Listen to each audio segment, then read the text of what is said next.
이 시간에 오늘 우리에게 주신 하나님의 말씀 함께 나누겠습니다. 오늘 함께 나눌 하나님의 말씀은 창세기 18장의 말씀인데요. 먼저 20절에서 26절까지 우리 합독하도록 하겠습니다. 같이 읽겠습니다. 여호와께서 또 이르시되 소돔과 고모라에 대한 부르짖음이 크고 그 죄악이 심히 무거우니 내가 이제 내려가서 그 모든 행한 것이 과연 내게 들린 부르짖음과 같은지 그렇지 않은지 내가 보고 알려 하노라. 사람들이 거기서 떠나 소돔으로 향하여 가고 아브라함은 여호와 앞에 그대로 섰더니 아브라함이 가까이 나아와 이르되 주께서 의인을 악인과 함께 멸하려 하시나이까. 그 성 중에 의인 50명이 있을지라도 주께서 그곳을 멸하시고 그 50 의인을 위하여 용서하지 아니하시리이까. 주께서 이같이 하사 의인을 악인과 함께 죽이심은 부당하오며 의인과 악인을 같이 하심도 부당하니이다.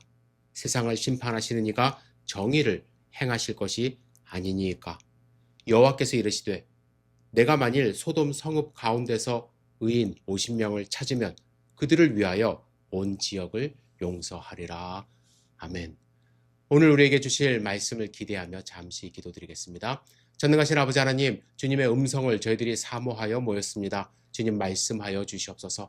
주님의 말씀으로 이 세상을 살아갈 힘과 용기를 얻을 수 있도록 주여 축복하여 주시옵소서.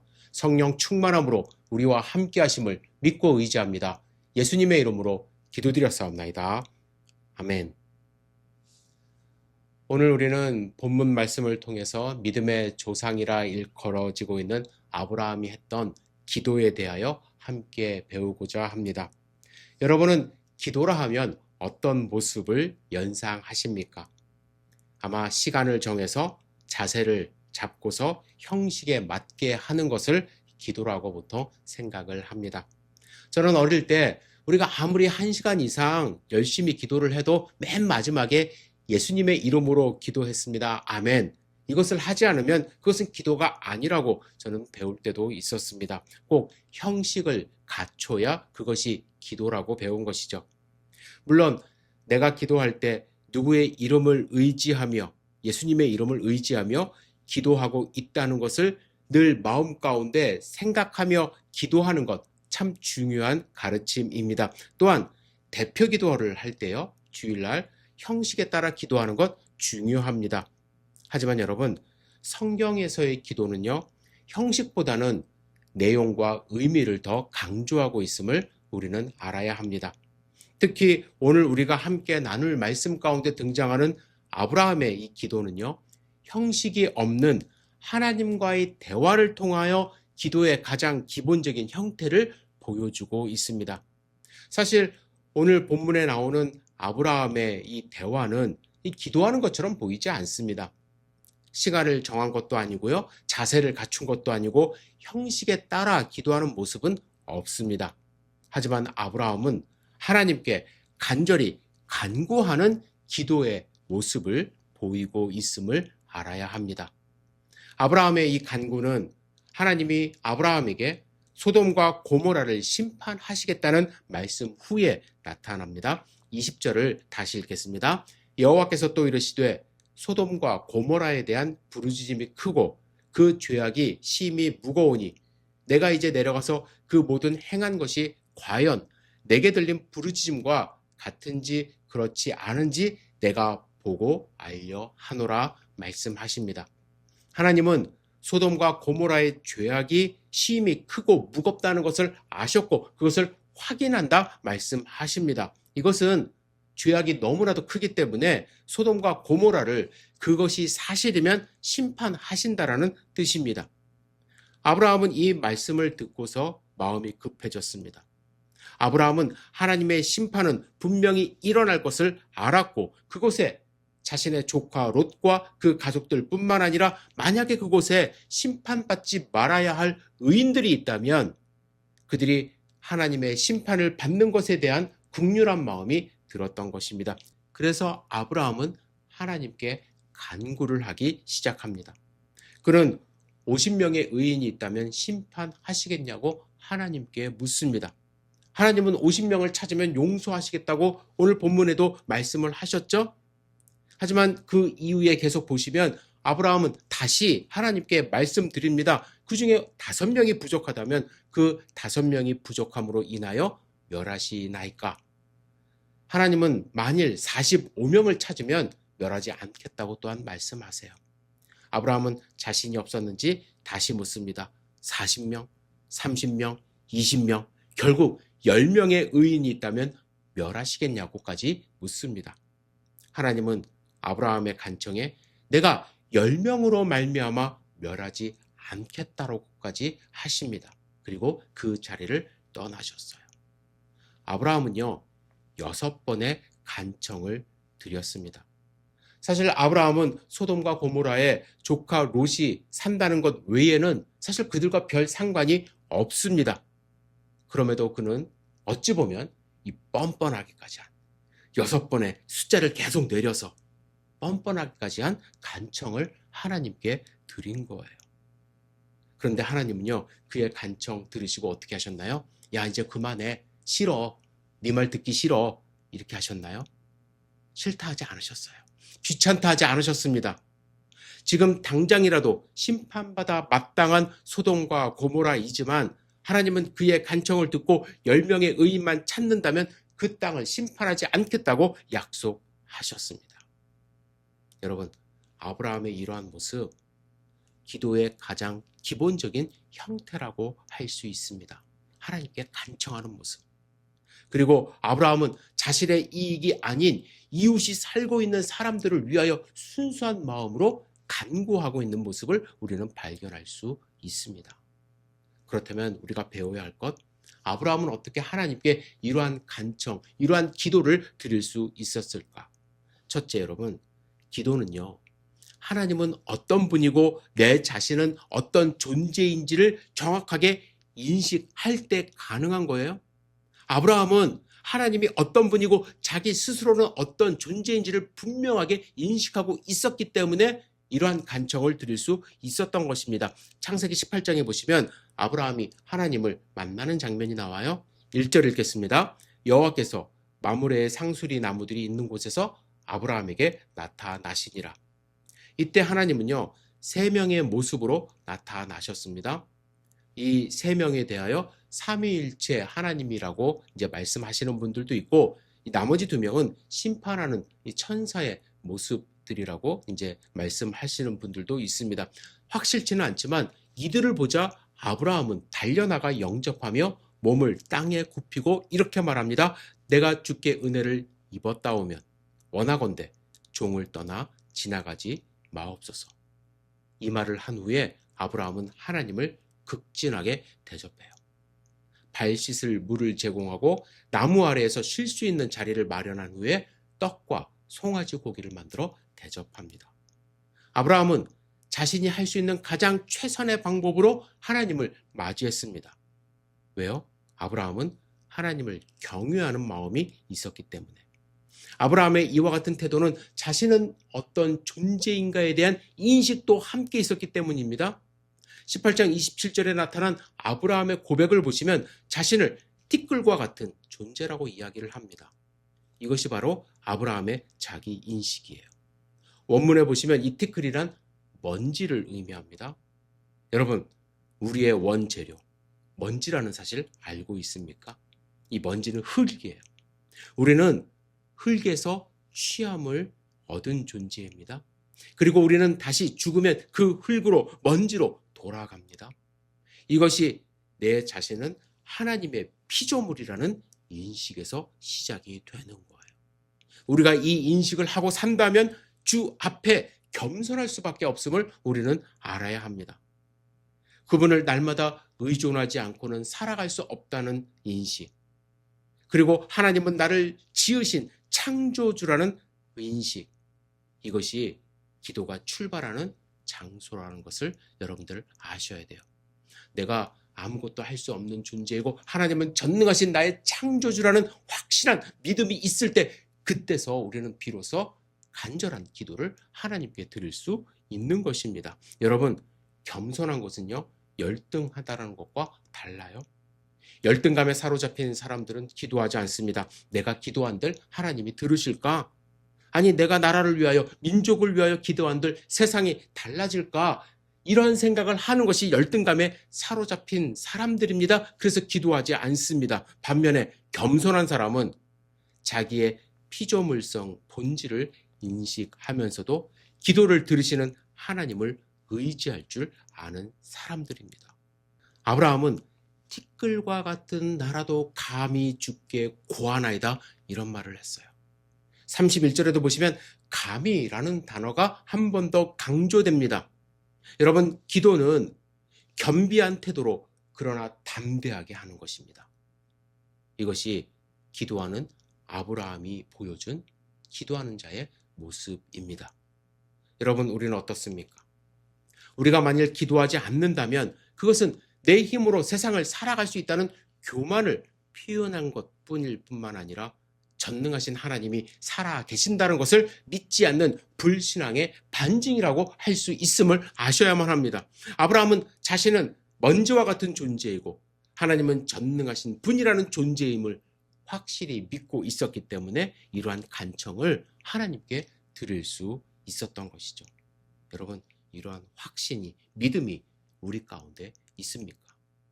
둘째로 아브라함이 이렇게 기도할 수 있었던 이유는 기도의 목적이 분명히 있었기 때문입니다. 우리의 기도를 한번 돌이켜 보시길 바랍니다. 대부분은요, 내 자신을 위하여 무언가를 간구할 때 기도합니다. 그죠? 내 자신을 위하여. 그럴 때 간절히 기도해요. 어느 교회 청년 회원들이 기도 모임을 가졌다고 합니다. 우선 청년회를 지도하시는 전도사님이 그들에게 이렇게 이야기를 해요. 그동안 우리의 기도는 너무 이기적인 관심에 매여 있었던 것 같습니다. 앞으로 우리는 기도할 때 내 자신만을 위해서 기도하지 말고 자신의 영역을 넓혀서 기도에 힘쓰시길 부탁을 드립니다. 예컨대 부모님을 위해서도 기도하시고 나라의 지도자들을 위해서 기도하시고 국가와 민족을 위해서도 우리 함께 기도합시다. 라고 말씀하신 후에 각자의 이제 개인 기도가 시작이 되었습니다. 기도가 시작이 되었는데 한 자매의 기도가 이 전사님 귀에 은근히 들렸다고 합니다. 이 자매는 이렇게 기도했다고 해요. 하나님, 그동안 저는 너무나도 내 자신만을 위해서 기도해 왔습니다. 용서하옵소서. 오늘은 저의 부모님을 위하여 간절히 기도하기를 원합니다. 하나님, 제 부모님에게는 무엇보다도 좋은 사위가 필요합니다. 좋은 사위를 맞이하여 그들의 딸이 행복한 것을 보게 하소서. 결국에는 어떻게 보면 자기 자신을 위한 기도로 돌아온 것 아닙니까? 여러분, 이러한 기도가 제가 나쁘다고 말씀드리는 것 아닙니다. 하지만 아브라함의 기도를 보십시오. 최소한 자기의 이익을 위하여 6번이나 하나님께 간청한 것이 아니라는 거예요. 하나님의 자비하심, 하나님의 긍휼하심이 소돔과 고모라 땅에 부어지도록 간청한 것입니다. 그런데 본문에 나타난 아브라함의 기도를 피상적으로 관찰한다면 이런 생각을 할 수가 있어요. 아브라함은 소돔과 고모라에 사는 의인들에게만 관심이 있었지 악인들에게는 전혀 관심이 없었던 것 아닌가? 그 악인들은 그냥 망해도 좋은가? 라는 생각을 할 수가 있어요. 그런데 아니에요. 24절을 보시면 아브라함은 이렇게 하나님께 기도를 해요. 그 성 중에 의인 50이 있을지라도 주께서 그곳을 멸하시고 그 50 의인을 위하여 용서치 아니하시리이까.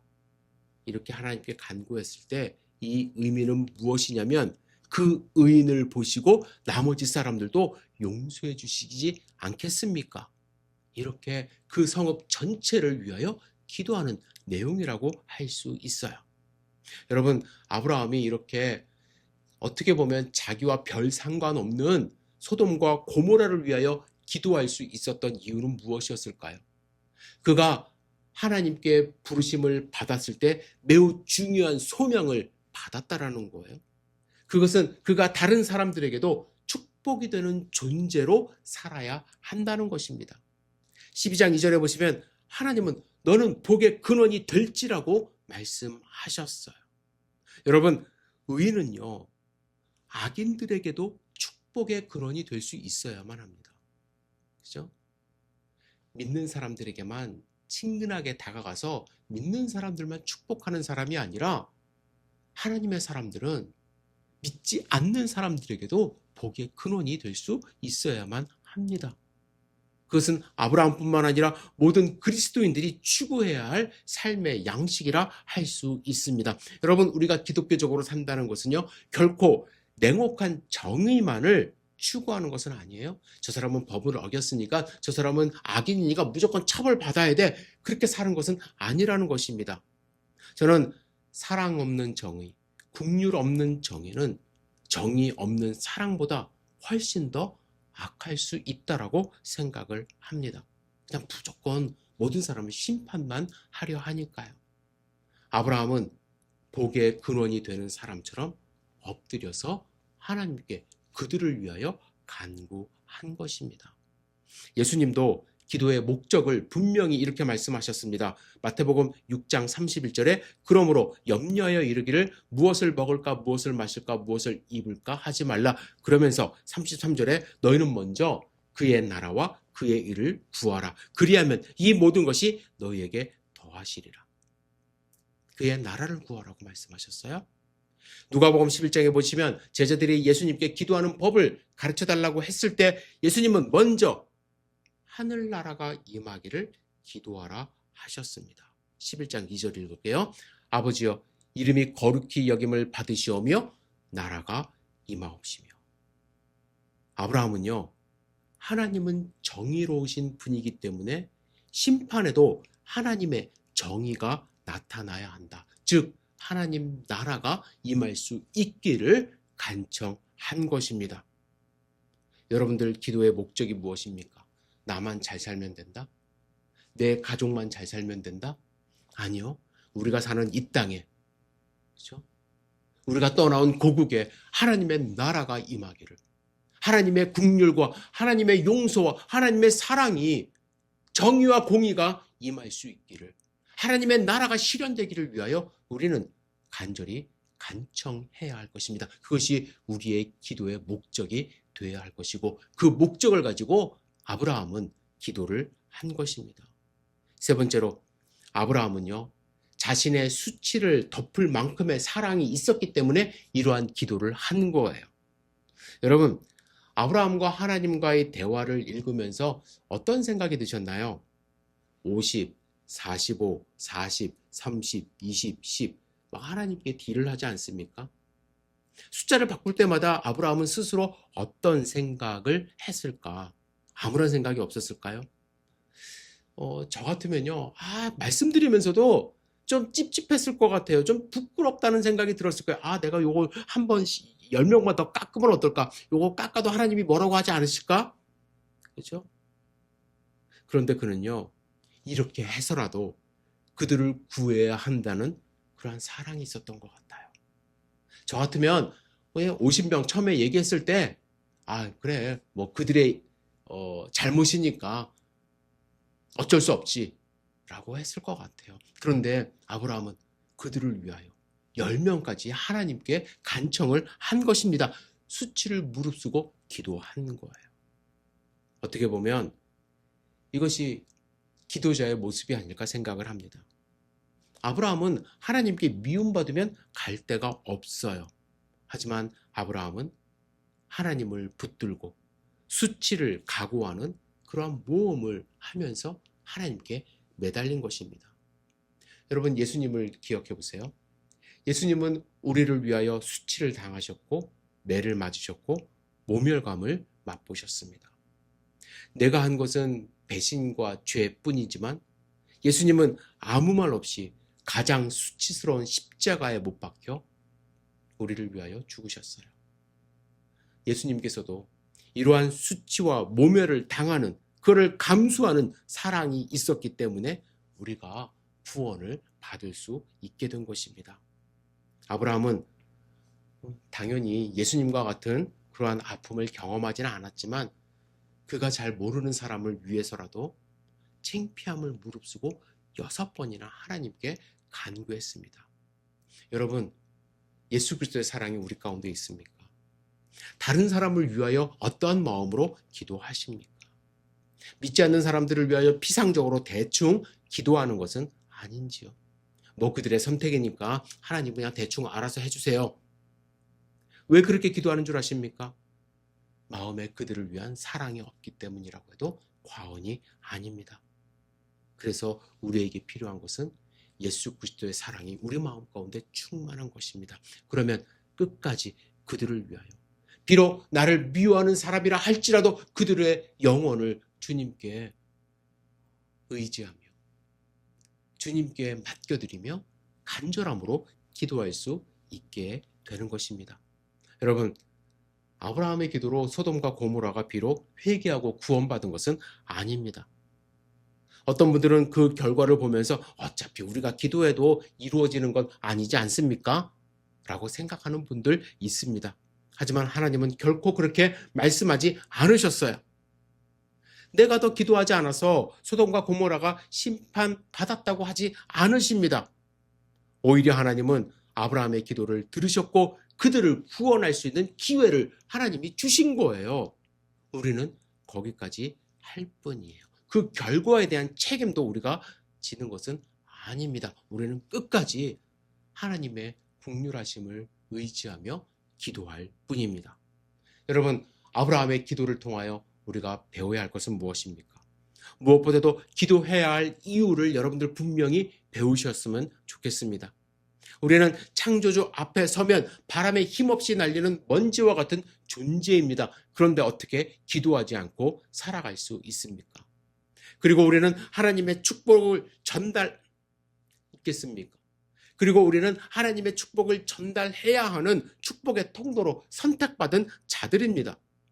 그런데 만일 우리가 기도하지 않고 가만히 있는다면 하나님은 우리를 선택하신 것을 후회하실 수도 있습니다. 아브라함만 축복의 근원이 되는 것은 아닙니다. 그의 자녀로 부르신 우리 모두는 하나님의 심판 아래에 있는 자들을 위하여 최선을 다하여 끝까지 간구해야 할 것입니다. 그것이 우리의 사명임을 여러분들 잊지 마시기를 주님의 이름으로 축복합니다. 기도하는 한 사람이 기도하지 않는 한 민족보다 강하다는 말을 한 사람이 있습니다. 그 사람은 청교도의 창시자인 존 낙스입니다. 존 낙스는 스코틀랜드의 피해의 여왕으로 불려지는 메리와 투쟁하며 개혁신앙의 자유를 실제로 쟁취해낸 사람입니다. 여러분, 그가 죽음도 불사하며 오로지 개혁을 향한 믿음과 용기를 가질 수 있었던 비결은 무엇이었을까요? 다름 아닌 기도입니다. 기도예요. 그가 칼뱅과 함께 제네바에 있을 때 스코틀랜드 교회 개혁에 앞장서 달라며 그의 동지들이 찾아왔습니다. 그런 일을 하나님의 부르심으로 알아듣고 오 하나님 스코틀랜드를 저에게 주옵소서라며 간절히 기도합니다. 그리고 스코틀랜드로 돌아가 메리 여왕 앞에서 담대하게 선포합니다. 로마 교회는 타락했습니다. 교리든 관습이든 온갖 영적인 간음으로 더럽혀져 있습니다. 만약 회개치 않으면 교황도 왕도 심판을 면치 못할 것입니다. 그 결과 존 낙스는 감옥에 갇히게 됩니다. 그런데 그의 선포대로 여왕은 중병에 들게 되었고 존 낙스를 두려워한 여왕은 그를 옥에서 풀어주며 이렇게 말합니다. 영국의 100만 군사보다 존 낙스의 기도가 더 무섭다.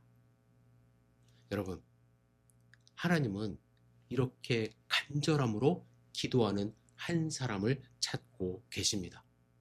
바로 그를 통해 주님의 뜻을 이루어 주시고 주님의 나라를 세워 가십니다. 다시 한번 말씀드립니다. 기도하는 한 사람이 기도하지 않는 한 민족보다 강합니다. 기도하는 하나님의 자녀 될 수 있기를 주님의 이름으로 축복합니다. 기도하겠습니다. 전능하신 주님, 우리의 삶을 지켜주시옵소서. 아브라함의 기도에서 배운 것처럼 이웃을 위하여 그들을 사랑하는 마음으로 기도하는 하나님의 백성 될 수 있도록 인도하여 주시옵소서. 우리가 받은 축복을 함께 나누는 삶을 살아갈 수 있도록 주여 축복하여 주시옵소서. 주님만을 의지하며 기도하는 하나님의 자녀 될 수 있도록 인도하여 주시옵소서. 예수님의 이름으로 기도드렸사옵나이다. 아멘.